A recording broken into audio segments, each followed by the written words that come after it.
Right in. Okay, awesome. Welcome to another Chef Full of Cooks. We're going to do our patron favorite series.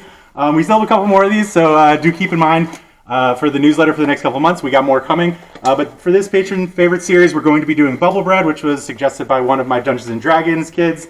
Really fun, really easy. You can make it at home. We are starting today with some biscuit dough, which you can buy in packages at the store. I really like it because it leavens really easily, so you can beat it up. We're going to use it for our stuffed dough recipe, but I have pizza dough as well in the fridge that we're going to use for just our sort of like tossed together recipe. It's a lot easier. At its core, bubble bread can be pretty much anything. Probably like the simplest recipe would be like butter with like cinnamon sugar, or even just sugar, or just butter, and then you just bake it. Herbs is also a really nice one if you like savory more. But without really kind of talking too much about it, I'm going to jump right in and show you guys how to do it. So for the biscuits, I like to cut them into quarters. That gives you about the right amount of size. And that size of dough is something you want to kind of keep in your head when you're using homemade dough or later when we're using pizza dough. That's about the size we're going to be looking for to get the right amount of sort of space and bread to sauce ratio. We want to have something that's like almost a roll in itself. That you can sort of pull apart from the mass and then usually dip into something. So again, this is about the size you're looking for. It's usually about an ounce. Just if you do have a scale at home, you can always weigh them as well. This biscuit dough is really great. You can actually even see there's little chunks of fat in there, which is great. That's what makes a good biscuit, is lots of fat cut into there. It just makes everything rise a lot easier. And these also have, I do believe, baking powder in them, so they're going to leaven from multiple different sources, which is great. I'm going to stuff this first batch. And then the rest of them I'm going to do the lazy way, which is just tossing it all together. So we've got some pepperoni here we're going to use. And this is going to sort of really drive home that pizza flavor. I like to just get these big stacks of them and then just cut them right in half. You can use them whole as well, but I found that there's usually not quite enough space in there. So I'll start with a half, and then if I have enough space, I'll put the other half. But it's a lot easier to sort of pack them in if you got them cut in half. So it works a lot better also later when we're doing the sort of lazy man method or lazy person method, because you can just toss them in the bowl and they're going to get a lot better distribution than if you had whole pieces of pepperoni in there. But don't stop yourself from using pepperoni if you want to, or if you don't want to use cheese for any reason, just like stuff one of these full with tons of pepperoni. It's not going to hurt my feelings, that's for sure. Okay, cool. So that's good enough for now. We'll always cut more if we need to. We're also going to use some mozzarella. I just bought some like basic whole milk block mozzarella. We do have shredded mozzarella as well, and we're going to mix that in. And if we're doing the like pure mix method, we'll use a little bit more than that. But for stuffing, I like to use this. You can make nice cubes out of it. The recipe is 36, which we'll get out of one container of biscuits for 8 ounces of cheese. This is a whole pound of cheese, so I'm going to cut that in half. And then we'll cut this into 36. So we're hoping here to do some good math. I think I already messed it up by cutting into 3, but that's fine. No, so we got 3 times 13. So now we need 13 out of this. If we cut this in 3 again, we'll get 9. I think I messed up the math already. That's okay. I'm usually good at math, but generally you can cut this in a way so that you're going to get cubes without really having to do much thinking about it. So we've got 9. I just cut each of those in half, so that's 18, 36. Oh yeah, we did it. Wow. Amazing. I did it right! Woo! Okay, sweet. So now we've got a little biscuit like this, and we just kind of push it out and make a little flat piece. And these biscuits are pretty amazing. They can really take a lot of punishment. And we're just going to grab a piece of pepperoni, a piece of cheese, another piece of pepperoni, and we're just going to kind of wrap it all together into a nice little ball and toss it in. We're just going to go ahead and do that 32 more times. You can see now already why I didn't want to do this, 96 times. It's going to be a lot faster, and it can be a lot faster if you just toss these in to the bowl and kind of go from there. But I really like the stuffed ones personally. It's my favorite way to do it at home. So I wanted to make sure you guys had a chance to sort of see what that's like. If I wasn't stuffing these, I'd just be rolling them into balls and tossing them in, and then I'd pretty much take this whole pile and just throw it in there and go to town. But this is going to be a fun sort of thing to see, to contrast against what it's going to be like if we're not stuffing them. And overall, it's not going to take that much time. One thing that's nice is this. The reason I'm doing this first is so that I can get this in the oven and then do our sort of quick version really quick and get that in the oven as well. Yeah, I got a question. What's up? Could you take those balls and put them like on a cookie sheet and bake it as like an appetizer? Yeah, sure. Would you need to roll it in anything else? Or No. If you were just putting them on a cookie sheet like this, yeah, they cook up pretty well. They're likely to leak a little bit, which is why I like the bubble bread method, because then those leak bits kind of like mix in and it's fine. But you could just put them on a cookie sheet for sure. At that point, they just be kind of like biscuit balls. The coating of butter does help to sort of make this a little bit more dough-like as opposed to biscuit-like. Because we're really beating it up, we're kind of not letting it do that like multi-layer rise thing. So this is the texture. This is gonna be more like dough, which is what we want, as opposed to biscuits. We're really like pushing out all of the lovely layers they made. But that's one of the reasons why I like this, is because it has those layers. They stretch really well. And so again, I keep being able to fit 2 pieces in here, which is great. But you can see it's kind of just a messy process. You just kind of go to town. If you have kids, this is a great thing to have them do while you maybe make the marinara, which I will show you guys how to make later. We're going to use a jar just for the first couple batches, just to get it going. But then the marinara that I make, we'll get to use for dipping, which is going to be the best part anyways. And we'll have some leftovers too. So, all right, let's just keep rocking. Any questions you guys have, not about bubble bread or anything at all, feel free to hit me with it. We will get through this pretty quickly, and I'll just keep talking about it as we go. Dungeons and Dragons, of course, is where this recipe came from. One of my kids was just talking about it one day. I told him about the series I'm doing, Patron Favorites. He's like, do bubble bread. And I was like, I don't even know what bubble bread is. So I've done this recipe well before that. Question, yeah. You mentioned it's recorded. Yes.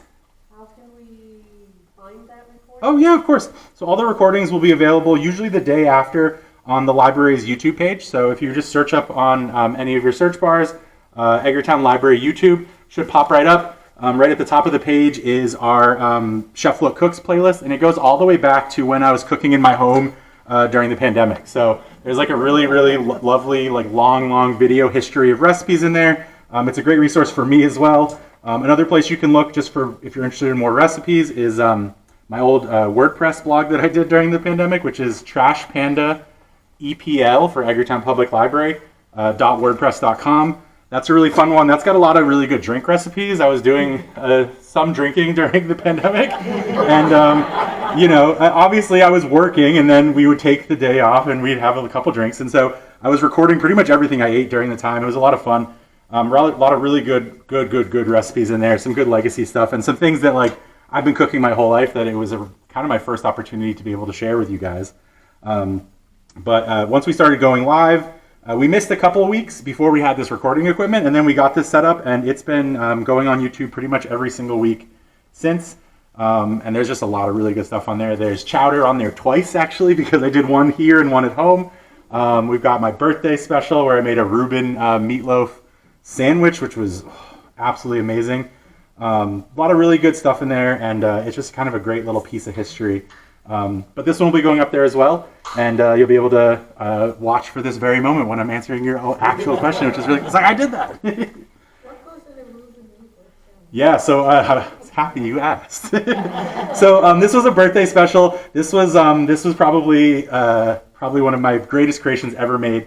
This particular one was multifaceted. So we started with a Reuben waffle mix. It was rye flour and sauerkraut. Mixed into like a classic waffle recipe. So I made a waffle out of that. And then I took some Swiss cheese and I melted the Swiss cheese between 2 pieces of waffle. And that became one of my buns. And so I did that twice, so I had 2 buns. And so that's the bun for the sandwich. And then for the Reuben meatloaf itself, we took some ground up beef and some ground up corned beef. Mixed that with rye oats and rye bread. As well as some more sauerkraut and a little bit of Swiss cheese, and we mixed that all together and formed patties out of it, and then I fried them up in a pan, in kind of like a burger basically, and took that and put a little bit of Thousand Island dressing on top, and then sandwiched it between those 2 waffle grilled cheese sandwiches, and it was really good. That was one of the last ones I did at home, actually, which was sad because nobody else got to try it except for me and my partner. But man, that was just one of those moments where I was like, man, I love being a chef. I love being able to experiment with food and do things that don't make any sense necessarily. I gotta say, at the time, I was kind of in a waffle craze moment. I loved waffles. I was waffling pretty much anything I get my hands on. I still to this day waffle pretty much anything I can get my hands on. You could put this in a waffle maker just like that. Bam, pop it in there and close it. It's gonna cook just fine. One of my new favorite things to do with waffles is usually I'll use like old rice and just mix a couple eggs and some cheese, maybe some hot peppers, whatever else I have laying around, and then put those in the waffle press. They get really crispy. That's nice. I also like to do that with old pasta, either spaghetti or like a chop suey or like a classic pasta and meat sauce. I'll mix that with an egg. The egg is really like the key to pretty much anything waffle. You can waffle anything if you put a couple eggs in there. And then I'll put that pasta in the waffle maker, and again, it makes a really nice, like sort of crispy waffle pizza cake. It's really easy to eat. I do a lot of like computer gaming, and so like I can make a bunch of those and just be like eating while I'm using my other hand to play. So a lot of fun. Usually good weekend snacks. But yeah, waffles, and that's my Reuben sandwich story as well. Reubens are a wonderful part of my history. I have a lot of love for Reubens. My grandfather actually introduced me to Reubens a long time ago. Some of you guys will remember at Five Corners, there used to be a Jewish deli. Ooh, I've got a question. Yeah. Have you made any other desserts like on video like that? Yes. So one of the most recent desserts I did was we had a raspberry mousse that I did. I think I've done other ones too, but raspberry mousse was probably the main one. I made chocolate cake waffles actually, and use those chocolate cake waffles to make like a raspberry mousse cake. Basically, I layered the raspberry mousse between the raspberry chocolate waffles. I think here we just had the raspberry mousse with the waffles, but when I make it at home, I take the mousse and I like lay it on the bottom of a springform pan. I have a small one that's just the right size for my waffle maker, and then I put the waffle on top, some more mousse, some more waffle, some more mousse, some more waffle, and then mousse, and then I sort of layer it, put it in the fridge, and let it set. And it's so much fun. It's so tasty. So yeah, chocolate raspberry mousse is probably one of the only desserts we've done in here. You guys might remember better than me. I don't usually do desserts just because I feel like it's usually like a little after lunchtime. It's just not the right time for dessert. I'm also not, I don't have a huge sweet tooth. Like for me, dessert is ice cream. And as fun as it would be to make ice cream here, it'd be pretty boring, I think. Making a creme anglaise or like a liquid ice cream basically would be a lot of fun. I could show you a lot of things, but then we would just kind of sit around and do nothing for the like very long time that it takes to actually finish the ice cream. Waffles. Well, yeah, I guess waffles kind of count as dessert, I guess. Yeah, we've never really done a sweet waffle though. I always am doing savory waffles. I just love savory food. It's really kind of my it's definitely the place where I feel most comfortable. It's got more flavors to work with. I will often incorporate sweet flavors into savory places where they probably don't belong, but that's just because I guess I grew up eating a lot of like bread and butter pickles and like Portuguese sweetbread, and so sweet and savory have always been a sort of part of my life, and so I just can never really kick the habit. But that's a great question. Do you have any suggestions for desserts I should make? Maybe ice cream cake because I actually made like an avalanche ice cream cake with like Okay. really good. That sounds great. I like that. I guess I could just like buy the ice cream if I was doing something like that. I wouldn't have to necessarily make it here. Okay, I dig it. I like it. Maybe we'll do a dessert series. Just have a couple where we just get our sweet tooth on. I'll have to make sure you get invited back. Oh, that's awesome. What was I talking about before that? Does anybody remember? Oh yeah, Reubens. Oh great. Okay. So you guys probably remember, some of you at least remember, down at Five Corners there used to be a really great Jewish deli. It was owned by the Charter family, I believe, Eddie Charter. I don't know if you guys remember that or not. Anyways, my grandfather used to live down on Lagoon Ave, and so I was hanging at his house one day. He's like, hey, let's go get lunch. And so we went to Eddie's deli and we sat down. We're talking about things. I may have told this story on the show before, actually, now that I'm thinking about it, but I'm going to tell it again because I think it's a really good story, and I gotta kill some time. Although we are almost done, I might come back to it later when we're wasting some time. But anyways, we sat down and we're eating, and he's like, "I'm going to get a Reuben," and I'm like, "I don't even know what that is." I'm like probably 14 at this point, and to me, looking back now, it's wild that I had gone that long in my life without ever eating a Reuben. I missed out on a lot of stuff when I was younger.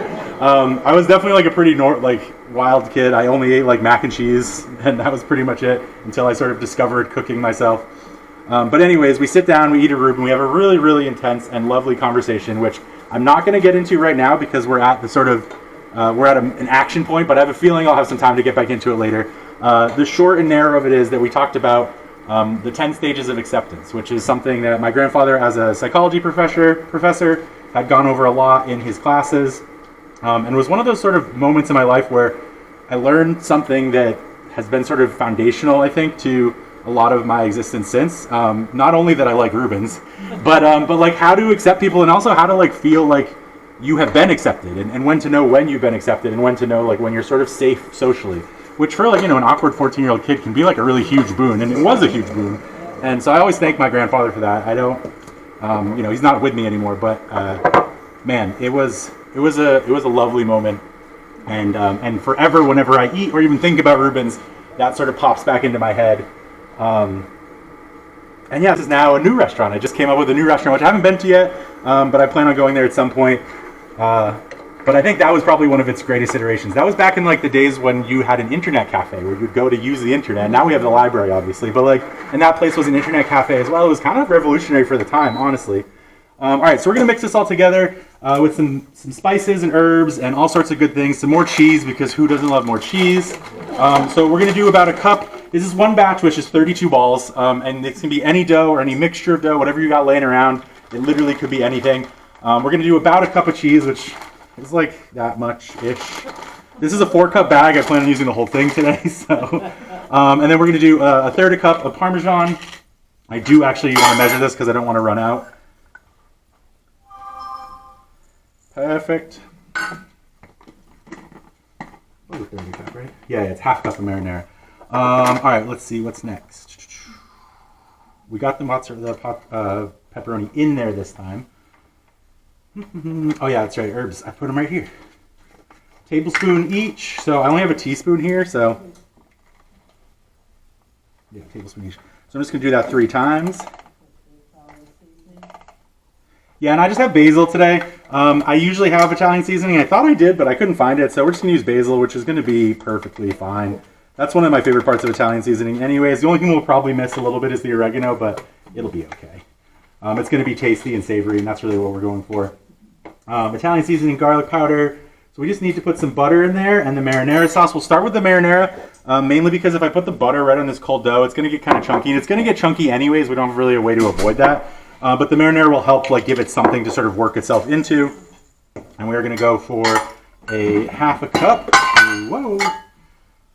Half a cup of marinara. And again, I'm using canned marinara just to sort of get us off the ground here and get us in the oven. But we will be making some marinara later.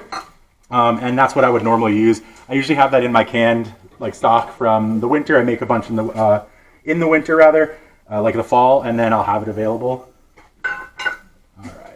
Third a cup of butter. That's what it is, right? Yeah. Quarter cup? Third. Good. I don't usually measure this when I make it at home. I just kind of go by vibes. But I'm trying my best to like at least do a little bit of recipe management. So we got that all mixed together. Or now we're going to get that all mixed together.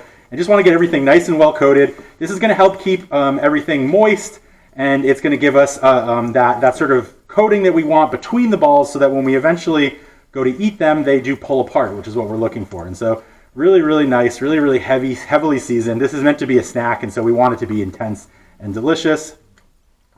And then we're just gonna lay it out. I wasn't really sure which pan to use. This is just what we have available. I'm hoping, I even have like individual muffin tins, which you can definitely do if you want to. I'm hoping they're gonna fit pretty well in here. So let's go for that and we'll see what happens. Where's my spray? You do want to spray this down just so they don't stick to the pan. There is a decent amount of butter in there, but and if your pans have any sort of texture to them because they're older, there's a chance that the bread will sort of rise into there. And then we're just going to sort of lay them out in here and give them some space to grow. Chris, what about parchment or foil? You could use that if you want to. I usually don't when I do this, but you definitely could. I actually think this pan might be too big, which means we might have to use a couple of these. We're changing up our plan. Who put these away? If I was in a bakery, I'd be very upset at who closed down last night. Somebody left some water in there. Let's switch it up. I just want to make sure we have a good rise. Next time we're going to be able to do 2 batches in one, and so I'll probably use one of these. But I don't want to. I don't want these to have too much space. Like if I spread these out, they're not really going to be pull aparts. You know what? Maybe they will be. No, it's just a little too big. I usually want to use a bundt pan or like a square pan. We just don't have one in the library, so that's fine. I'm just going to shove them in here. 1, 2, 3, 6, 10. Are they pretty sturdy so that you can handle them like that? Oh, yeah. Yeah, once you get them rolled up into balls, you can pretty much do whatever you want to them. Apart from maybe like squish them down. But that's okay. We'll use this pan again when we have the sort of everything together mix. I'll do pizza dough next, and we'll just do a big batch of pizza dough. So that should be good, though. That'll get us 32 in there. So let's just toss those in the oven, get them started. And we're just going to kind of rapid fire some batches here now and get everything going. All right, so next batch, we'll use the same one. Why not? Well, we're going to go into a pizza dough this time, which is going to be the same process, but we're not going to stuff it. So we're just going to shove everything in there, and we're going to kind of go from there. All right, so I've got a couple bags of pizza dough. I got pre-made stuff just because it's easy. I think I'm actually going to do a big enough batch that I'm going to use this big bowl. So let's just go ahead and put our pepperoni in there right now. Not going to hurt to get that done.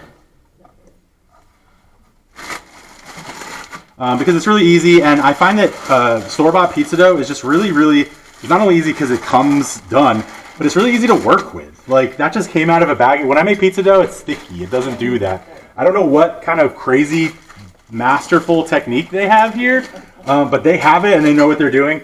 It's usually really live. In fact, when I got this, it was about this big, and it like doubled in size just in the fridge, so I know this is really good live pizza dough. I'm making an extra batch of this to give to my kids tomorrow at D&D, which is I'm going to do another stuffed batch after we're like kind of done and eating. So that's what that cheese is for, by the way. It's not going to waste. All right, so the easiest way to mix this up, where did I put my knife? Oh, I got disorganized already. There it is to just cut it in half a bunch of times. So in general, dividing dough can be a pain if you don't have a scale. But if you just keep cutting in half, you get math sort of works by our side. We did it earlier with the cheese, so now we have 4. We're looking for 36, so we're just going to keep going. We're going to get to 8. And it doesn't have to be exact. We're going to be able to stretch. We're not stuffing these, so we really don't care that much about how exact they are. We just want to make sure that they're in balls. So now we have 8. We go in half again. We get 16. And then we go in half again from that. We get 32. And so we're just going to keep rocking that. And I think these are actually, this dough is a little bit more than 16 ounces. So we might end up with bigger balls than normal, but that's okay. And I think there's a typo on the recipe. I think it said 32 ounce pizza dough and 32 ounce of biscuits, but it is 32 balls. It's one package of each, basically. But we're gonna just keep rocking it.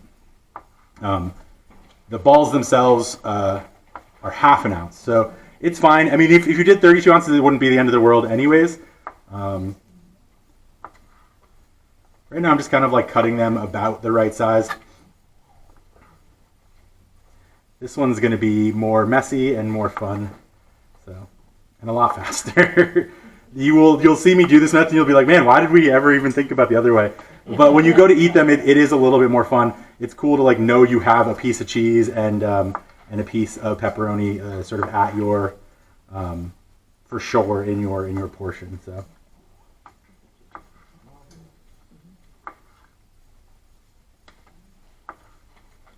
okay, cool. We're just gonna start rolling these guys up. Probably end up cutting up some more pepperoni too, because we're gonna do a pretty big batch here. Just rolling them up and putting them in there. It's really weird because I made this dish a bunch of times for myself. This is one of the few times where I've made the dish before I actually bring it to you guys. And I've never, ever done this method where you just sort of toss it all together. I've always stuffed the dough. And when I was I always look for recipes online to sort of compare my own experience to, or if I've never cooked before to come up with an experience. And I couldn't find a single recipe that stuffed the dough. Not one. It was so weird. And I'm just like, who's doing this? But I mean, hey, I think this is going to turn out really well, and it's a lot easier. As you can see, we're getting through here in like no time. I think now may be the time. I'm going to jump back into that story if you guys want to hear it. Who wants to hear about the 10 stages of acceptance? I only remember about 5 of them, so we're going to skip some of them. But you can make them up. In general, it's kind of a sort of open to interpretation anyways. Yeah, we'll get into it. So basically, this 10 stages of acceptance, the way that my grandfather liked to sort of start this concept is, imagine you're at a party, and he's talking to a bunch of college students here, so they've all been to parties, you know? And so imagine you're at a party, and you see somebody from across the room, and you go, oh man, hey, that's a person. That's the first stage of acceptance. You have essentially accepted them. So I'm putting some pasta sauce on here, just to sort of give these guys some barriers between them, because I'm going to put the whole other pizza dough in here as well. So you see somebody from across the party, you go, oh, cool, that's a person. Maybe they see you too. So that's like sort of, you have now entered the first stage of acceptance, of accepting that person exists. They're in the world, you're in the world. You both sort of have recognized each other. And that can be the end of it. You've still accepted that person. You're just at the 10th stage. And so the way that the sort of story goes is you now decide that you want to get closer to this person. Maybe you want to converse with them or whatever you want to do. Again, it's college, so you start moving closer to them, and you eventually get close enough to where you can smell them. And so I think that's stage 6. And so at this point, my grandfather would usually talk about how animals, especially dogs, do a lot with scent. Scent is one of like their main sort of ways to interact with each other, ways to determine who is who in their clans, who's in charge. And so for us, scent tends to be a little bit more. It's different than it would be for an animal. We've kind of we've got perfumes and we've got soaps, and we tend to think that like cleanliness is, and not smelling is something that can be really, really important. But at the same time, there are certain smells certain BOs that you will, that like are actually kind of pleasant. If you've had a partner for a really long time, when they're stinky, that isn't always a bad thing for you. For those of you who've had partners for a really long time, sometimes it is. It's kind of a personal preference thing. But the point to the story is that you have now come close enough to smell them, and you now get to make that decision: will I accept this person for their scent and continue onward to closer and closer? And so that's the 6th stage of acceptance. And then as you get closer to this person, you both sort of sniffing around. I mean, that's not how he describes it, but that's how I always kind of imagine is like, and but you get closer, and you get close enough where you now are in basically like within person-to-person contact. You're not touching each other necessarily, but in general, in our culture, we tend to put out a hand to shake hands. And so this becomes, I think this is stage 3. There's a couple more in between there that I think eye contact is in there as well. As you're getting closer, you make eye contact with them. I think that's 4. And then 3 is like, okay, I'm going to go out and shake your hand.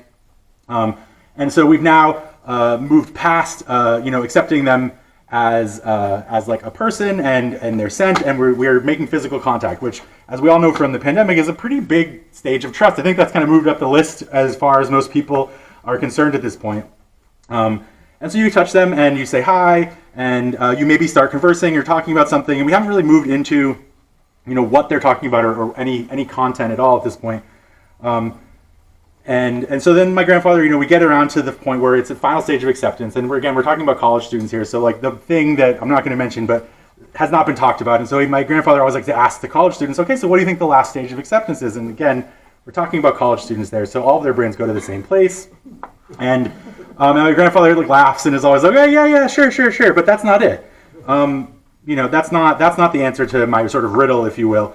And so he always goes back to, and he tells it a lot better. I think I've kind of lost the train of the good portion of the story. But to be fair, the way that he ends is he goes, okay, I got you all. I know you're all college students. You can only think of one thing anyways. But the true stage, last stage of acceptance is conversation, is having a conversation with somebody, and not just having the conversation, but saying what you mean, what you want, being yourself with them, and allowing them to accept that, and just continuing the conversation, not feeling judged, not feeling like you are, putting yourself into a dangerous place by speaking your mind. So the last stage of acceptance essentially is being able to speak your mind, be your own self, and have that other person be okay with it. And so that's the story. At this point, I'm about halfway through my Reuben and can't even think about eating the rest of it because I'm just like, wait, what? Because I too, like a college student, had made the wrong assumptions. And he was just like, yeah, that's it. And I was like, wow, that's great, Grandpa. We just did that. Like, I accept you. And he's like, I know. That's why I love you, dude. So, Anyways, that's the story. I'm getting all sappy about it right now. But next time you're at a party, think about that story maybe, and go up and talk to a random stranger and accept them, because it could be a lot of fun. You could meet somebody new that will change your life. So that's my story, and I'm sticking to it. One of these days, I swear, I've talked to all my family, and they remember this story as well. My grandpa told it a lot. But nobody can remember any more steps than I do. So who knows what 7 is? I have no idea what 8 is at all. But they do exist. There are other steps out there. Somewhere, maybe in a psychology book from the 80s, exists the actual 10 steps. I don't know if this is something my grandfather sort of came up with on his own, or something that was sort of taught to him. But I've always sort of really enjoyed it as just a good sort of place to go with. And for me at the time especially, it really taught me to just go be myself and speak my mind. I don't have to be concerned about what other people say or what other people think about what I've said, because if they don't accept me, that's their decision, not mine.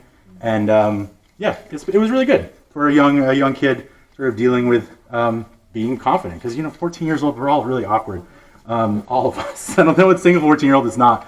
And if you are, then congratulations, that's awesome. So yeah, say your mind always, including right now if you don't have any questions about food. So as you can see, this method is a lot faster. We're making 64 rolls right now, and we're just blazing through it. And so what I'm going to do after I get these all in here is I'm going to put a little bit more marinara. I'm going to put probably most of the rest of that bag of mozzarella, because I won't need as much when I'm stuffing the last batch that I'm doing for my D&D kids. And then I'm going to put probably another same amount of pepperoni as I put in before. And I'm thinking this one is going to be enough balls that we'll be able to fill that one, and maybe one more bread box, these guys. Sweet. If marinara is not a favorite. Sorry, what's that? If marinara is not a favorite, Yeah. is it okay to omit that Yeah, of course. from the recipe? Yeah, you could use just butter for sure.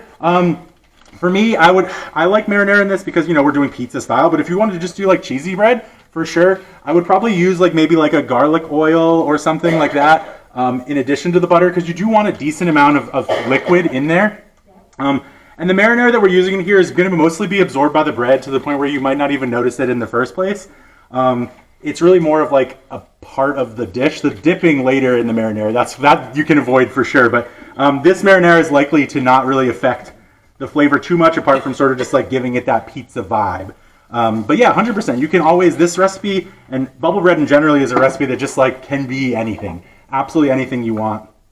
All right, some more marinara. Let's go ahead and just get a little bit more pepperoni in there. Cut a couple stacks. Bread with coffee. Sorry, what's that? Didn't we use instant coffee in the monkey bread? You could put instant coffee in the monkey bread. Yeah, definitely. So that's the thing. You could put anything in there. I think instant coffee would be great, kind of like an espresso. The classic way I've usually heard it is with cinnamon sugar. But yeah, you could put instant coffee in there. You could put, gosh, what else would you? That's great, actually. That would be delicious. I hadn't really thought about a coffee monkey bread. You could put, I was trying to think of other good spices or herbs that would go in there. You could do nutmeg, obviously, would be good. You could do kind of like an eggnog version with a little bit of eggnog and maybe a couple extra eggs in there. That could be really tasty. Almost like a custard, basically. And then let's put some more cheese in here.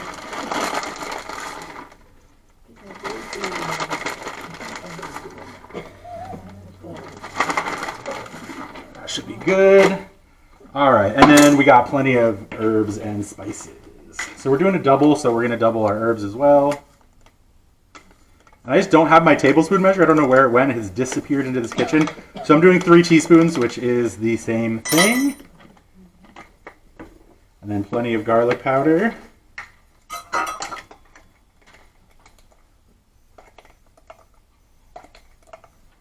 A little bit more in there. Well, I remember I'm doubling it. I actually used less than I was supposed to. I know nobody is concerned about garlic in here, though. And then we got some more butter as well. And I'm just going to kind of eyeball this because I know I have one more left. So I'm just going to leave enough for that last one. Perfect. And then we're just going to mix. Mix and mix. And as we're mixing here, we're making sure that if any of that dough has started to sort of come together, we just sort of pull it apart a little bit and make sure it doesn't become too crazy. They're going to get misshapen. They're going to turn into weird little balls.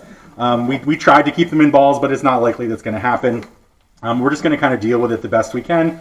And when they all get baked together, we should be able to pull them apart, no problem. The general idea is that there is enough things between them that they will sort of become their own pieces in time. But this one is definitely a little bit messy. Again, I've never actually done this before, so this is new to me. I love it. It's definitely like you can see like the balls are now becoming sort of like strands, but that's okay. They're gonna rise up. They're gonna come apart really, really well. And if they don't, that's fine. We'll just cut it into portions and it's gonna be okay. It's all experimental. Cooking should never be consistent. If it is, you're at a restaurant and that's a-okay, but we're not at a restaurant right now. We're at the library. All right, that looks about right to me. I think that's gonna fit in this pan too, which is perfect. So let's go ahead and grab that and just dump that in there. We'll see what it looks like. I want to make sure it's not super thick. So I'm going to sort of spread it out. Actually, that should be pretty good. I think that'll be fine. It might rise a little bit. This is pizza dough, so it's going to rise a decent amount. I think I might I'm going to pop a little bit into this pan.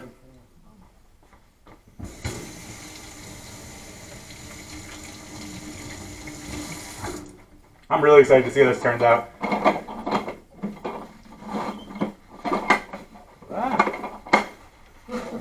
Making a mess. Good enough. All right, so spray. And then we'll just pull a couple of these out of here, just enough to make sure it doesn't expand over the top. And the fact that I'm kind of able to pull them out like this is good. That's a good sign. That means they'll likely pull apart no problem later. We're just kind of move that around. Make sure every part is covered. And then we'll see what happens. This is all just going to be kind of a fun experiment. I mean, I know it's going to be good. There's no questions about that. But the question is what it's going to look like when it's done.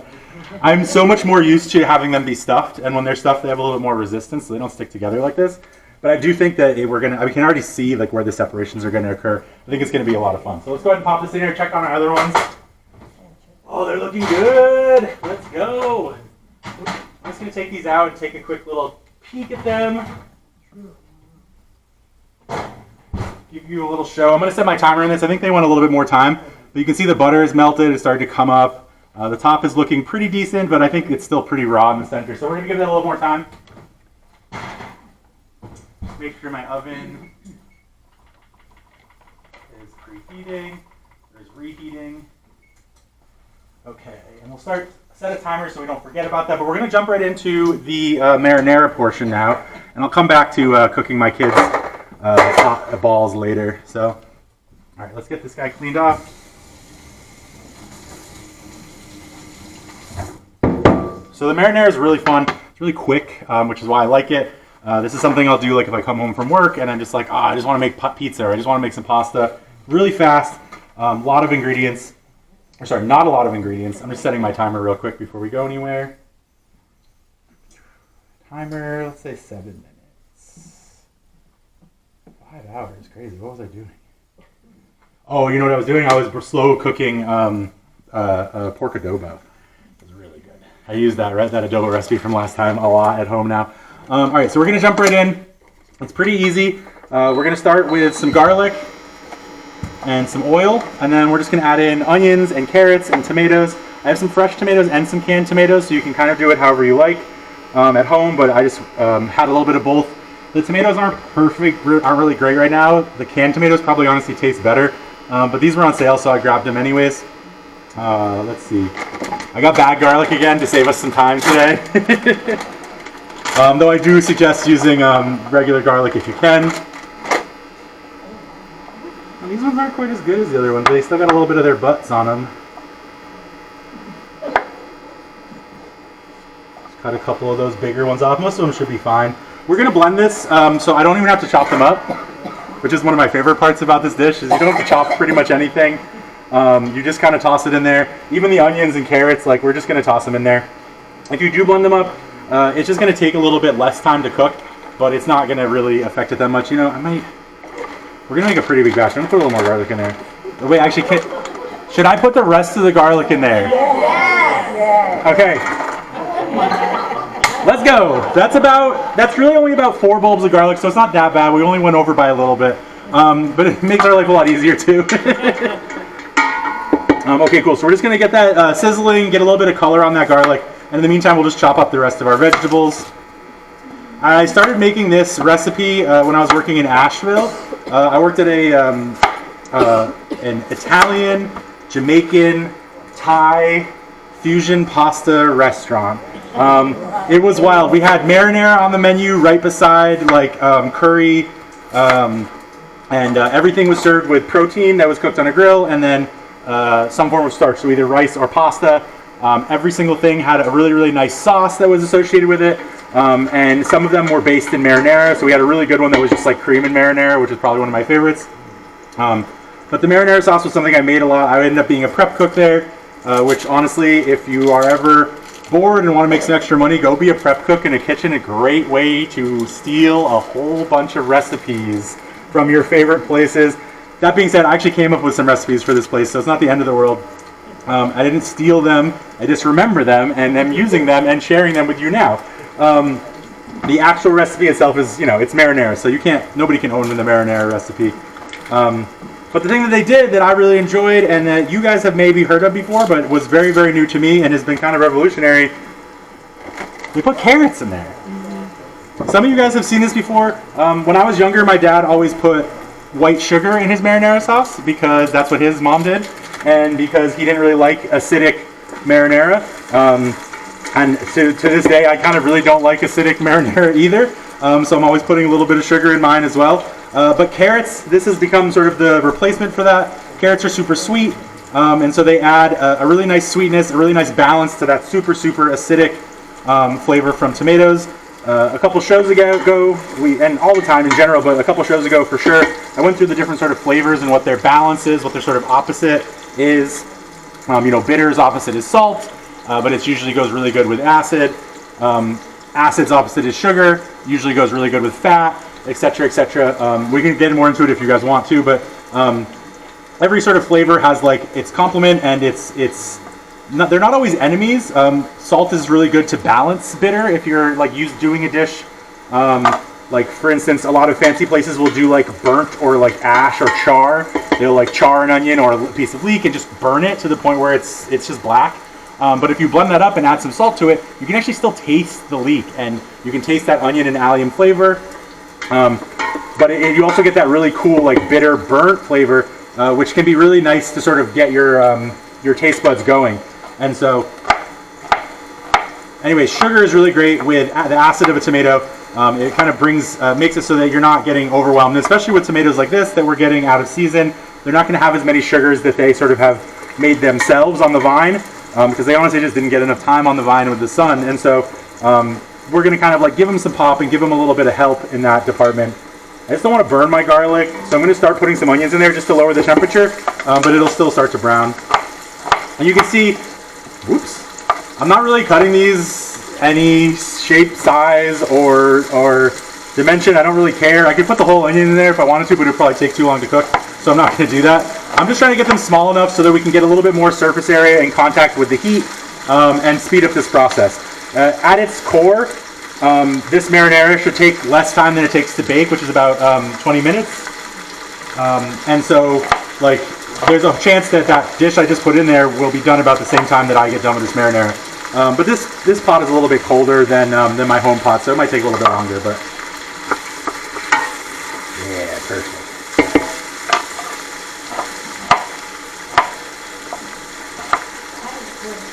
Yeah, hi. Put a little bit of water in so the garlic doesn't burn. I don't. I never heard of that. You put water in. Interesting. So water and oil. This is my experience with that. Water and oil don't really like each other, and so if you put a little water in with your oil and garlic, it's going to spatter more. It is going to. You might actually increase the temperature because the oil is going to be more active. It's going to be moving around the pan. Garlic that is dried, this garlic's pretty fresh. Garlic that's dried probably doesn't have a lot of water in it, and so that's where that technique may come from. What I would probably do if I was going to do that is like soak the garlic in water before I fried it, as opposed to putting some in the pan. That way that water gets cooked out of the garlic and helps to protect it from inside. Whereas if I sort of splashed it in the pan, my brain is telling me that would, like, that I could potentially get splatter, but it also might just end up making the whole pan a little bit hotter as the oil starts to sort of resist and push that water out. But that's an interesting thought. I think that must come from using like dried, overwintered garlic and wanting to sort of rehydrate it a bit to protect it. But I think if you soak the garlic in water, you'll have a better chance. That's cool. I hadn't heard of that, but I think it would work. And adding water in general to anything is going to lower the amount of the chance that it's going to brown, because that's generally your browning. Ooh, nice. That's our first batch. Let's go. Oh yeah.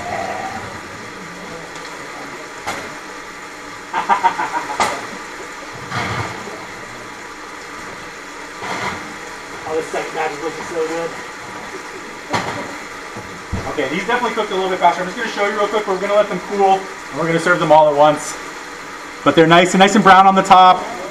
Even the center looks like I can see some melted cheese coming out, so it's definitely reached temperature. If you have a thermometer, you can always stick it in there and just test. You're generally looking for 180 for any sort of bread to make sure it's like done. And then if you're doing like a sourdough, I think it's 190. But for this, 180 will be just fine. And we're just gonna let that sit. All that oil is gonna reabsorb back into the bread, and we're gonna have some really nice pull aparts to go for. The other one is looking pretty good. These bread pans definitely cook a little bit faster. I'm just gonna go ahead and set a timer. We're gonna do 15 minutes. Let's do 10 minutes and check on that bread. Let's do the bread pan first, and then the other one will probably take a little bit longer after that. Awesome. So garlic and onions in here, and I got this thing just on full blast heat. We're doing carrots. You'll notice I'm not going to peel these. You're welcome to peel them if you want, but for me, I think the skin has a lot of really good nutrients in it, and we're also going to blend this up, so like I'm not really concerned about it. I like carrot skins too, also.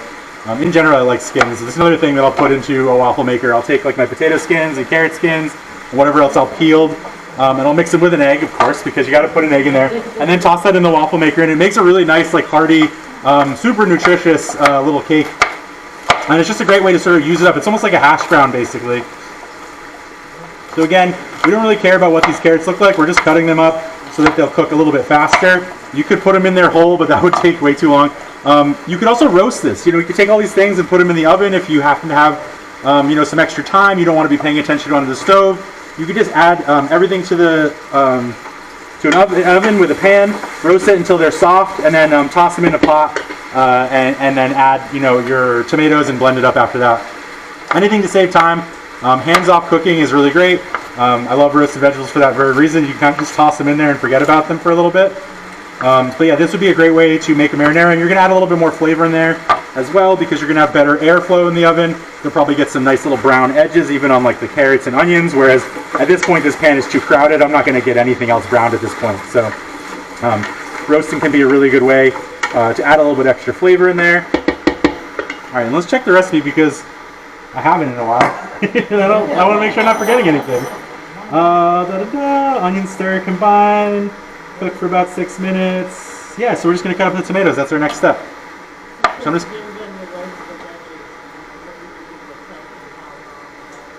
Sorry, what was that?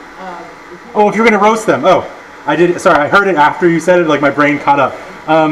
Yeah, so for me, I usually like to roast it 425 or higher. If you can get 500, go for 500. For me, at least in home ovens, there is no like too hot for roasting.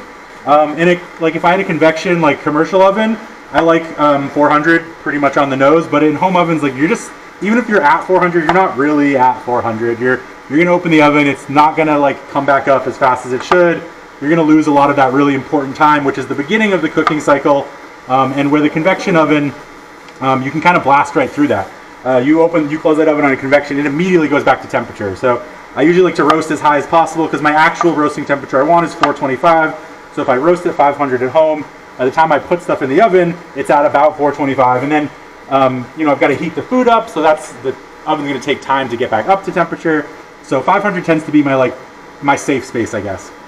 So So yeah, 500, and then for as long as distance, I usually go 15 minutes for my first spin, and then I'll turn everything over, and I'll pay attention to what things are looking like on the bottom.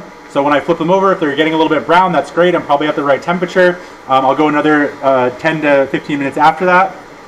If they're not getting brown on the bottom, I'll try and crank my oven up if it'll go any higher, and I'll put them lower in the oven, or I have a pizza stone, so I'll put them on the pizza stone.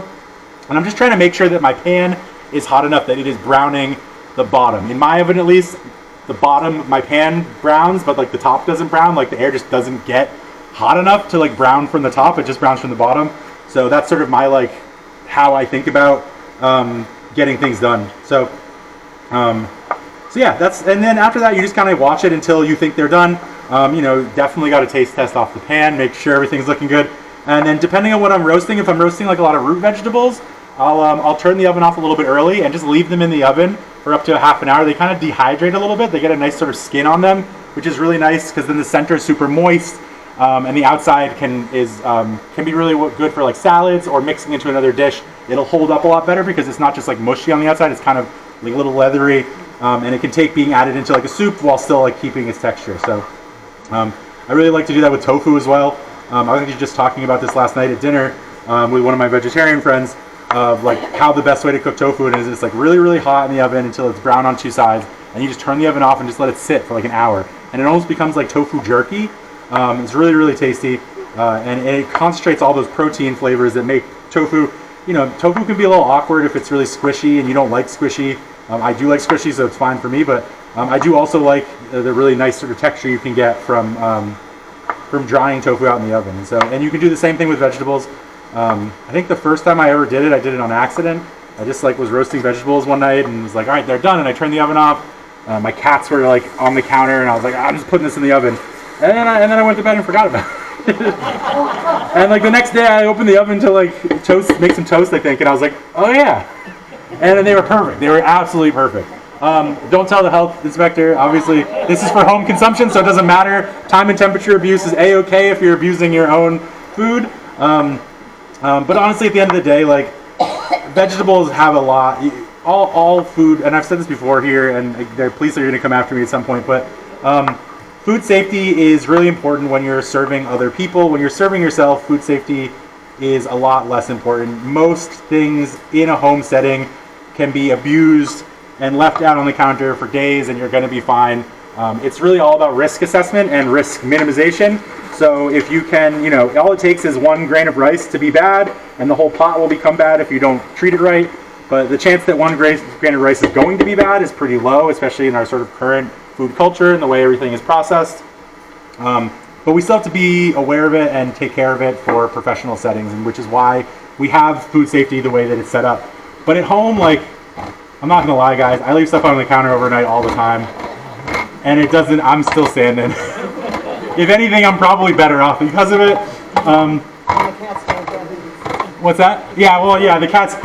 Yeah, only the cats. Yeah, I never leave chicken out on the counter because then I found out. Then I'm like, how did it go on the floor? It's got gnaw marks on it. Wow, weird. Yeah, cats can be really intense. They're lovely. My cats have recently started walking across my stove again, which is so scary. It's so scary. It's like the worst thing in the world. I'm like, what are you doing? And one of them's gotten burnt before, and she still does it. And I just have there's just no good way to like stop them from doing it. So I just hope and pray that nothing bad's gonna happen to their poor little cute paws. So I do have some canned tomatoes as well as these fresh tomatoes. We're gonna use both of them. I'll put the canned tomatoes in last. I want to make sure I get some heat on these to really help them break down. But this is starting to look pretty good. The carrots are not cooked through, but they're getting softer. Oh, it's so good. I mean, it's just garlic and onions and carrots. Now, I don't know the food.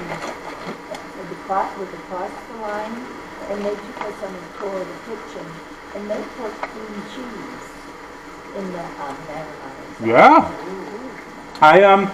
My Marinara, the restaurant I worked at, being a Jamaican restaurant, had a lot of vegans and vegetarians, and so we never put dairy in our marinara as one of like the safe options. But yeah, putting butter in your marinara is a great idea. It's delicious. Adding any sort of fat or richness to something that's really acidic like this can be a really good idea.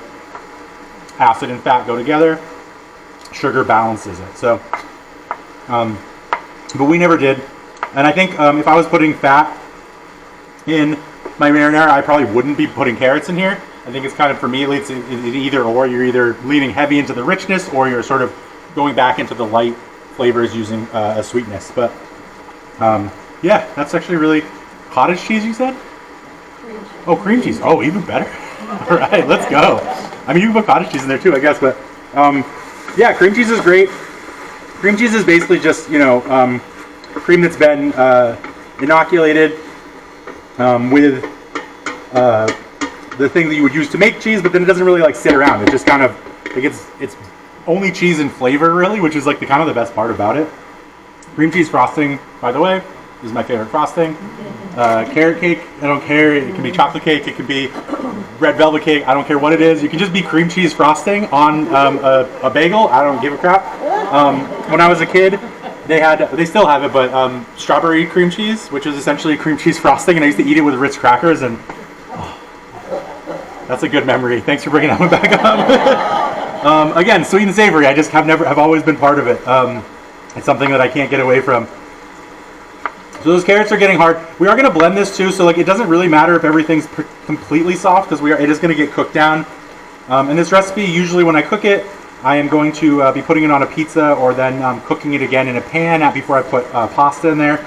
So I'm usually not too concerned with everything being like fully cooked the first time, because it is going to get a chance to sort of simmer as a sauce after that, or be cooked a second time in the oven or in the pan with some pasta. So for me, you know, this is going to be good enough as far as cooked. And we're just going to put a bunch of tomatoes in there, because this is a tomato sauce at its core. Hey, nice, good timing. All right, so that's probably our small dough.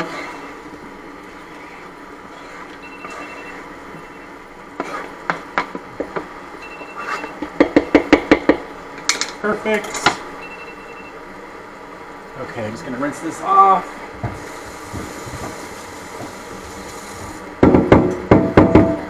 We've been growing a lot of cherry tomatoes over the summer. Can you do something very similar to cherry tomatoes? Yeah, you don't even have to cut them up. You just pop them in there.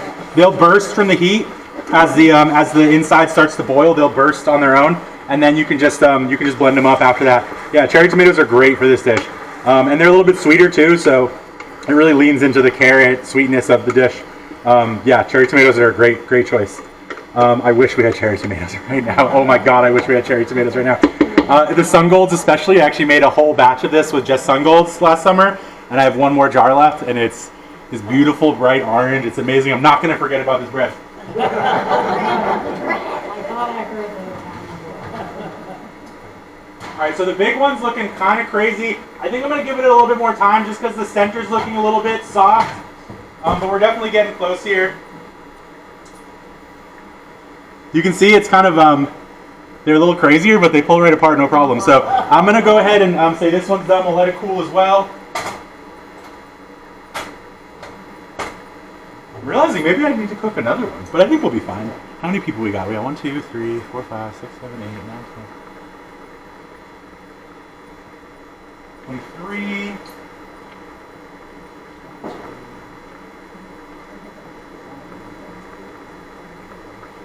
I think we'll be fine.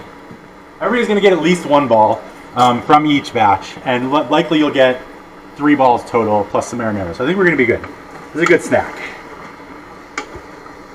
So while this cooks down and that last one finishes baking, I'm going to go ahead and jump into my kids, and we're just going to have some more stuffing time here as we stir this sauce, get my kids' batch going. I didn't tell them yet that this is happening, so I'm really excited to like have a surprise for them tomorrow. There we go. Now tomorrow, Yeah. how will you reheat it? I'm just going to toss it in the oven until the edges start to bubble, and then it'll be good to go. I'll probably cook it a little bit less today too. I'll probably just do like 15 minutes, just hard 15 minutes, and then take it out, and then cook it for maybe another 10 minutes tomorrow. Yeah, good question though. In general, this reheats really well because it's a pretty moist dish in the first place, with the butter and the marinara, and because you're like dipping it usually, at least I would suggest dipping it. It really like can take a pretty good amount of abuse.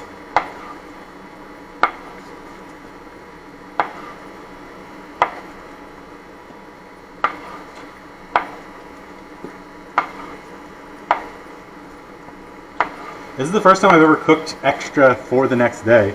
Kind of feels, I don't know, feels like we're breaking some rule or something. Is this allowed, guys? Is this okay? If anybody's extra hungry, I will allow you to have some of the you guys are allowed to have a little bit of the kids' stuff, because there's only 10 of them, so they're not going to be as, and they usually have their own snacks. So this is just a little extra something for them. And So as you how can, old are these kids? 12 to 13 mostly. Oh, they'll eat them all. Yeah, I mean, okay, cool. So as you can see, the tomatoes are already starting to break down. We've got some liquid in here. Once the liquid has sort of naturally risen to the top and is now sort of like covering, that's when I put these in here, and we're going to get a blend on it. I am going to put some of my seasonings in there as well now, just because there's enough moisture to absorb them. If the pan's too dry, the herbs tend to they could burn a little bit in the oil, and so I don't really use, or they just get sticky and stick to the pan. I use a lot of cast iron at home, so like trying to avoid sticking to my cast iron is like my main goal. But once I get this much juice in there, I usually feel safe adding dried herbs in. So we're gonna go ahead and do that right now. I believe it is 2 tablespoons.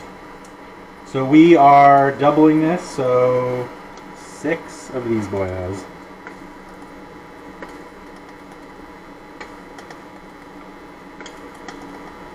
And if this was the middle of summer, I'd be using fresh basil right now. I'd probably put a whole bunch in there. But we got dry basil, so we're going to use dry basil. Oh, guys, no. Forgot the Parmesan cheese. It's okay, put a lot of mozzarella in that last one. It's okay, I'll put the Parmesan out, you can put a little on top. I can't believe I forgot the Parmesan cheese. It's not the end of the world. We have plenty of cheese in there. I'm going to put a little bit in here for the kids one, and then the rest will be up for you guys. You can put it right on top. It's actually kind of good on top because it'll melt right into the marinara, so that'll be nice. All right, yeah. And again, with the basil, it's really nice. You can just pick it right off the stem, put it in there whole, because we are going to blend this, so it's just going to get absolutely obliterated. If we were cooking this in the middle of summer, which I don't usually ever do cooking in the summer, all of this would be fresh, like probably from the farm down the street, and it'd be amazing. So you can see that liquid's almost at the top. I'm just going to try another carrot and see where we're at. These are usually the things that take the longest to cook. So once they get even just like a little bit soft, you're pretty much ready to go. Yeah, that felt good on the knife. Perfect. So I like to use fire roasted tomatoes just because they have a little bit extra flavor in them. They have one that comes with garlic, which I really like, but I couldn't find it today.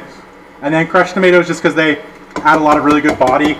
We're not using any tomato paste in this, which you'd normally use, but crushed tomatoes kind of count as tomato paste just because of the way they're made. So they help to sort of thicken the sauce and put it into a really good place.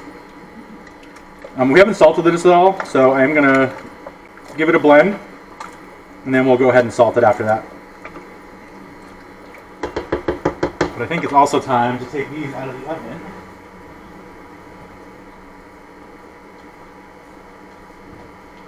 Oh yeah, baby. So I'm just going to show you guys again. I'm all steamy over here. It looks like one complete mass, but again, I think if we sort of pull them, they're going to pull apart no problem.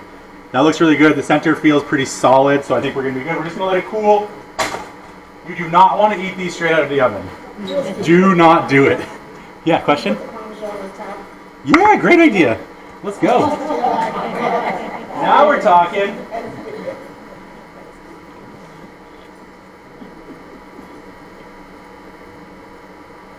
Perfect. Use a little bit of that residual heat to help that start melting. And you guys still have plenty to put on as well. So while this is finishing cooking, I'm just going to go ahead and get started on the kids. But we're pretty close to eating right now. So just get your taste buds ready, get your mouths watering. We're going to be eating in no time. I won't make you wait for all of these to be done before I serve you, I promise. I'm just getting myself prepped and ready. I want them all to be cool enough so you can have a little bit of one of the stuffed ones and one of the not stuffed ones as well. Wow, so much leftover pepperoni, that's awesome. Let's see, 1, 2, 3, 4, 5, 6. Okay, one more stack like that, we should be good. I'll leave the pepperoni out too if you guys want. You can take a little extra, little snackaronis if you want. I'm certainly not going to use it for anything. Yeah, I mean, they'll eat anything, let's be honest. But you guys are welcome to eat it first. You get first dibs. How about that? Okay, cool. I'm just going to go ahead and do a couple of these balls. Or no, sorry, I want to blend this first, and then we'll do a couple more of these balls. I think this is ready to go. Let's put this aside. Let's get you guys some food.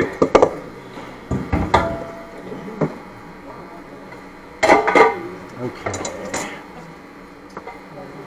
Awesome. So we've got this lovely stick blender, which this is probably one of my favorite kitchen tools ever invented. If you don't have one, they're fabulous. There's so many different ways to use them, from making salad dressings to blending soups, in this case to making marinara. They're just really fabulous and really easy to clean and really easy to use, and they just do really, really good work. They're going to take this thing and they're going to turn it into a complete smooth marinara in no time. Another good thing about the carrots, they add a lot of body to the dish, so you don't have to thicken it as long as like a normal marinara. Usually, if you're making like a marinara, you're going to want to simmer it for like an hour or two to really let those flavors develop. But for me, that's always scary because my marinara goes bloop, bloop, bloop, and it goes everywhere all over the stove. So that's why I really like this dish, because the carrots sort of act as a big amount of fiber in there, which helps to thicken it. So you don't really have to cook it quite as long if you don't want to. You can really just kind of do like the speedy version. This is definitely speedy marinara, I would say. Easy to do, like even if you just got home. And I'm making a massive batch here, because for me at least, dipping bread into marinara is probably one of my absolute favorite things in the world. And we have a whole loaf of bread in the freezer right now, so if we don't use all this, I'm not sad about it.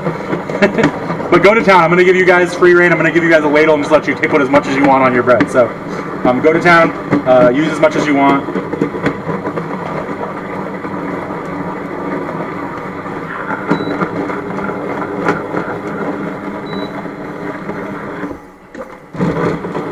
Come on, baby.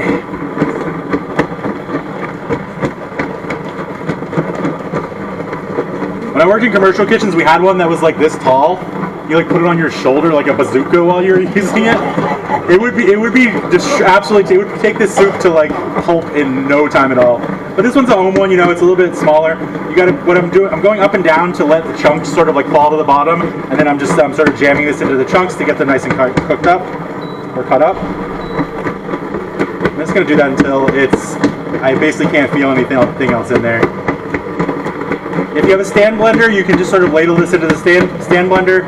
Most stand blenders are 4 cups. Don't put more than 3 cups in your stand blender if it's hot. It will expand when you start to blend it. You do not want that all over your counter, I promise you. It is not a good idea. Everybody gets to make that mistake once, and then they will never make it again. But I'm telling you right now, don't do it. You learn from our mistakes. Hot food in the blender is an absolutely wild experience, but it's really cool. Oh yeah, we're feeling pretty smooth here. Let's go. So I haven't salted this at all, so I'm going to check. I know those canned tomatoes had salt. I'm just going to toss the rest in there. This in here too, why not? Can't hurt.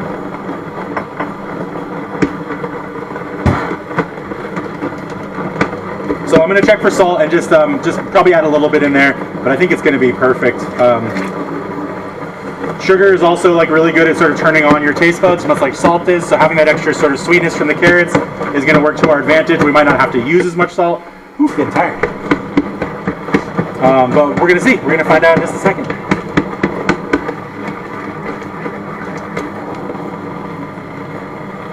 Oh yeah.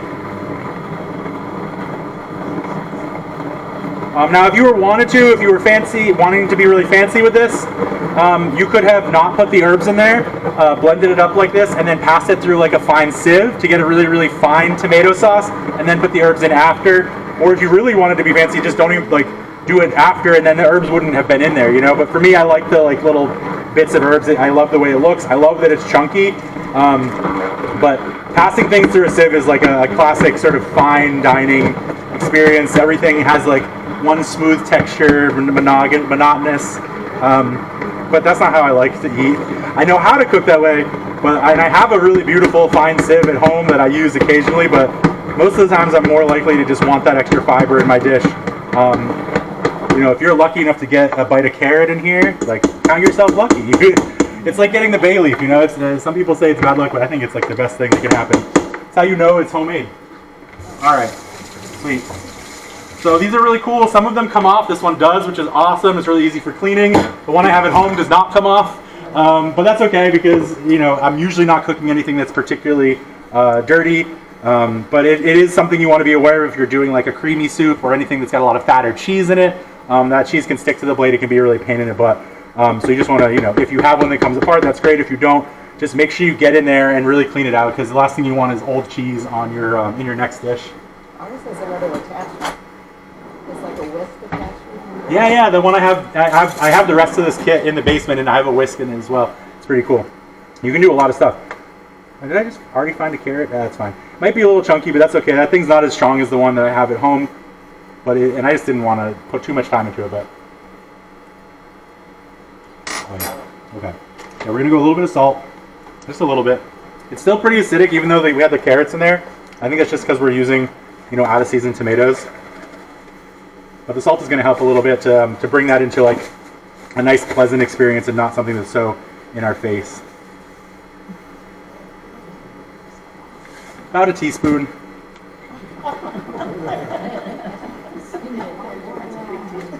No, I'm telling you, that's about it. You'd be surprised. Or maybe it's a tablespoon. I don't know. It wasn't coming out very fast, All right, we'll get a different spoon here just to make sure. That's right. I keep going to the wrong drawer for my spoons. Let's try that again. Oh yeah. Oh, that's good. Okay, awesome. So let's go ahead and get this party started here. Oh no! What are you gonna do? All right, I got a ladle here, so go ahead and don't be afraid to sort of ladle as much as you want on there. I'm gonna hit this with a blender a little bit more. There's just a couple of chunks in there that I want to smooth out for you guys. It's a big pot, and this is a smaller headed blender, so I didn't give it quite enough time. But I don't want you guys to have to eat a chunk unless you want to. There's only supposed to be one chunk in there, not like 12. Whoa! We're going crazy! Alright, there we go. Let's get it. We'll take it slower, and that should let us really capture. We'll go all the way to the top, and that'll help us sort of capture those big pieces and get them blended.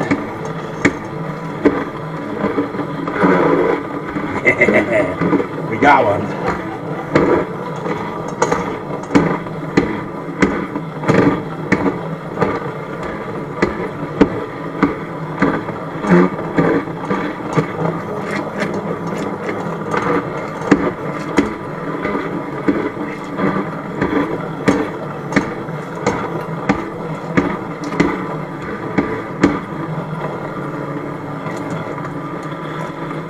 Much better.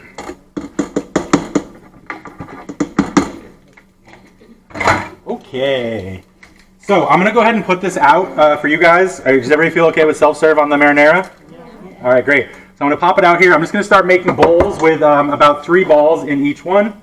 And then you guys can just come on up. We always start at the back here for eating. So those of you in the back can come on and get lined up. I'm going to go grab these pans from behind me and start serving.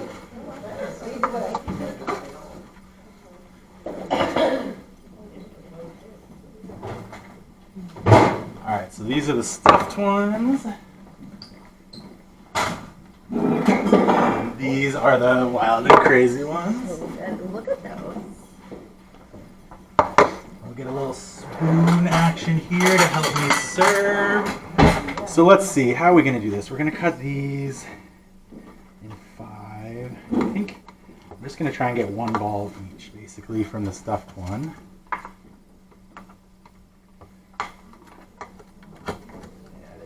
Get in there.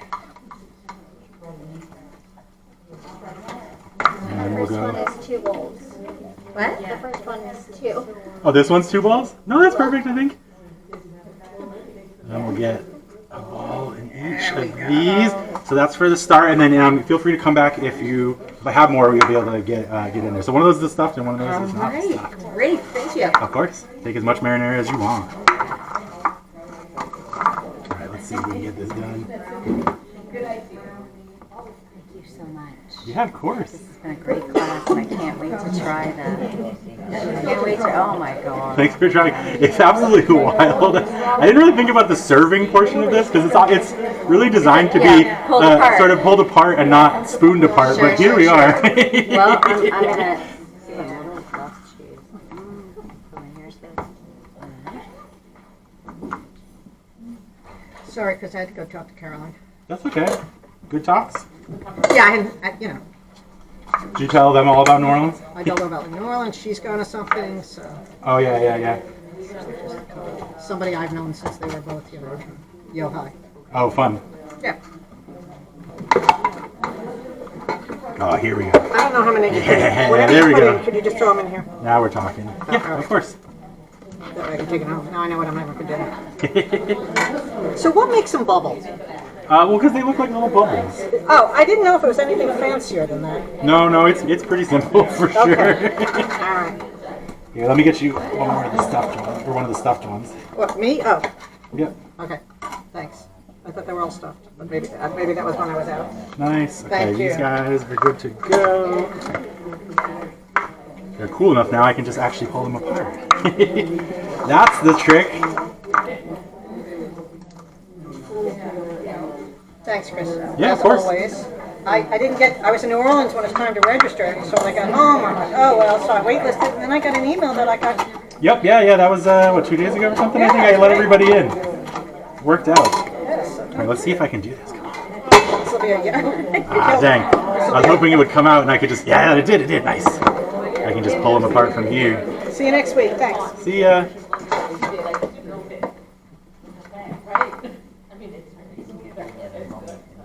Do whatever you want.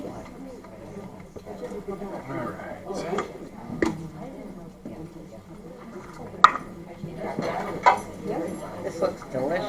Yeah, the marinara is probably one of my Yeah. favorite parts of this program. Good. Yeah, that's a great marinara recipe. Yep, it's easy, Yeah. it's simple, it's stuff you're going to have around, especially in the winter, which is when I'm usually eating as much tomatoes as I can get my hands on.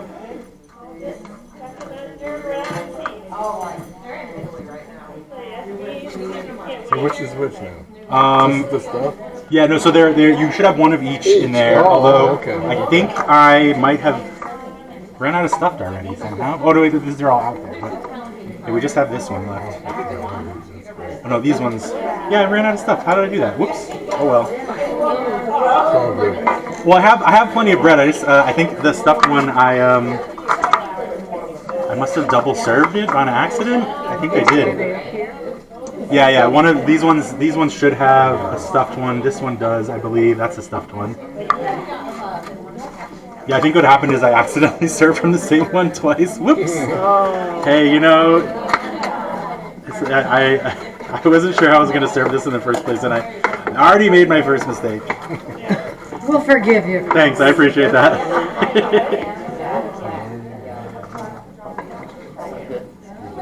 Sure, oh, yes. There we go. Well, those of you who came later might not have gotten a stuffed one, but you are going to get more. So that sort of is a good balance, right? Oh. So this one doesn't have a stuff. Yeah, unfortunately, I think I know exactly what I did. I used the same pan twice, and then it was sort of over, and I was like, wait a minute. I went to go pull from this one, and I'm like, oh no! Yeah, it is okay. It's still going to be tasty. Really tasty. Yeah, these are probably one of my favorite little snacks that I have ever made. I've always wanted to try the bubble bread. I Yeah, never did. now I you're have some here. in here. Oh yeah, of course. Thanks for bringing your own container. Oh yeah. Oh yeah, it's coming home with me. That's why. There you That's a go. good idea. Get a Thank bonus. you. Bonus for recycling. Do you want a napkin in? No, this is going right. Thank Okay, okay, all right. It's that mid-afternoon snack for the Gordo boy. Or maybe dinner at this point. Yeah, I mean, hey, Thanks, Chris. of course. Thanks for coming. We're going to Rockfish. Alright, some of that one. Yeah, I love it. This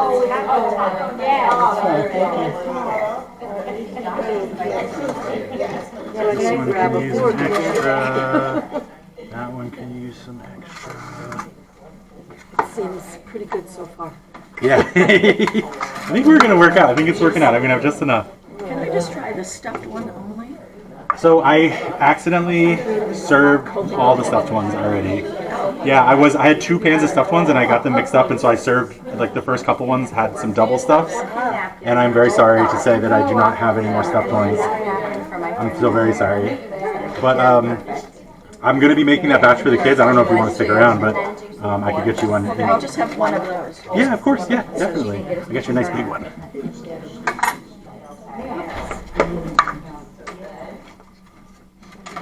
Go. Works.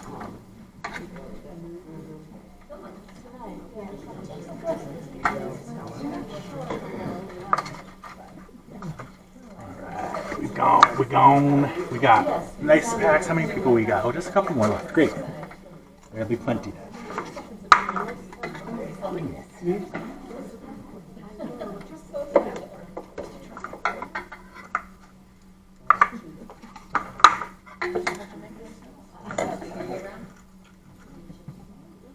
Alright. Last one there. Oh, and there's a little more over here. Actually, perfect.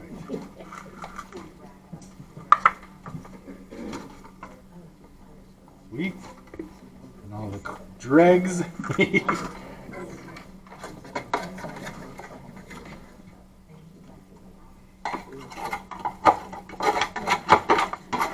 want a really good counter story. We were making beef stroganoff. My husband went in to marinate the mushrooms. Came back, we watched the news, we went back, it was a frying pan, totally empty on the stove. Whoops. Mushrooms? Really? I mean, marinated with the right stuff, they're pretty tasty. Yeah, cats will eat pretty much anything if it's got the right flavor to He is a it. real problem. Anything I don't want him to get into, I put in the microwave. Because you have to open it again. I mean, the oven, you could turn the oven on. Yeah, exactly. That's actually really smart. I like that. I'll have to use that as well. Because I've definitely put stuff in the oven and then forgotten that it was in there because of my cats. All right, lovely. Oh, this one's kind of crazy. That's what I'm going to eat. All right, guys, I'm going to turn the recording up, but thank you so much for coming. We'll be doing this again next month and one more time in June as well. So keep your eyes on the newsletter to find out what we're cooking. We've got 2 more really fun ones. I think they're both going to be really sort of seasonally appropriate.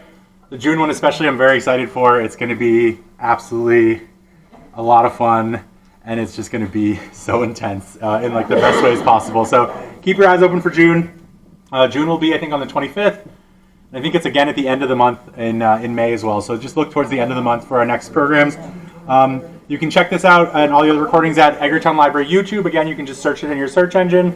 And then do feel free to check out trashpandaepl.wordpress.com. That's a really old blog. I haven't touched it in a long time, but it's still a really fun sort of part of the internet where we can sort of look back into the pandemic and what we were cooking and eating.